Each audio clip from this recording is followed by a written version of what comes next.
তারা নির্যাতন করলে এই দেশের মানুষকে 200 বছর, 47 পরবর্তীতে পাকিস্তানিরা বাংলাদেশকে শোষণ করলো 24 বছর। 71-এ দেশ স্বাধীনের পর যারাই ক্ষমতায় এসেছে ইসলামপন্থীদের আশা আকাঙ্ক্ষা কেউ পূরণ করে নাই, শুধু ধোঁকা দিয়েছে, প্রতারণা করেছে, লুটপাট করেছে, চাঁদাবাজি করেছে, খুন করেছে। আমার মেহনতি জনতার রক্ত পানি করা ঘামের পয়সা বেগম পাড়ায় পাচার করেছে। আল্লাহু আকবার, আল্লাহু আকবার। ঘরে ঘরে দলো, হুঁশিয়ার সাবধান, দাও গুড়িয়ে দাও। আল্লাহু আকবার। দেশ স্বাধীনের 52 বছর পরে আপনাদের কাছে একটা চান্স এসেছে। এটা যদি কাজে লাগাতে না পারেন ইসলামপন্থীরা, আলেম ওলামারা, আগামী 50 বছরেও আর সুযোগ হাতে না আসতে পারে। এটা আপনাদের বুঝতে হবে। তা আপনারা জোট আর ভোট খুব বুঝেন। প্রথমে জোট, তারপরে ভোট, তারপরে সব কুছ ঝুট।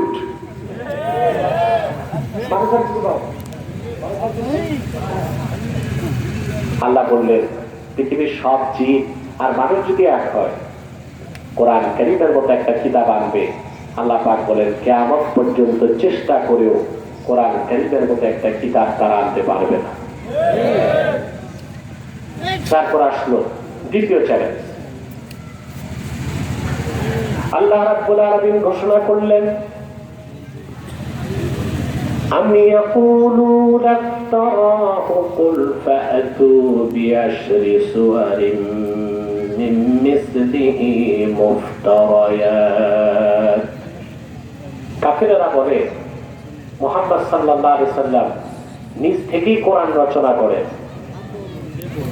আল্লাহ বললেন মুহাম্মদ সাল্লাল্লাহু আলাইহি সাল্লাম আপনি বলুন, তাহলে তোমাদের ভাষা তো আরবি, তোমরা কোরআনের মতো কোরআন আনার দরকার নাই, 10টা সূরার মতো সূরা তৈরি করে দেখাও।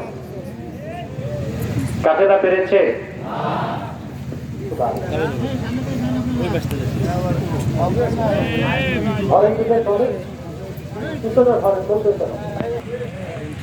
আরে ভাই, দিনের বেলায় যদি আমাকে ক্লান্ত করে দেন, আমার রাতে মাহফিল কুমিল্লা শহরে, বুঝলেন ভাই, সেটা তো ঠিক রাখতে হবে না?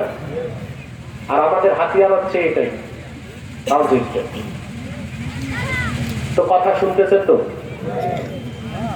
কাফেররা আল্লাহর চ্যালেঞ্জের মোকাবিলায় কোরআনের মতো কোরআন আনতে পারে নাই, 10টা সূরার মতো সূরাও আনতে পারে। তারপর আসলো তৃতীয় চ্যালেঞ্জ।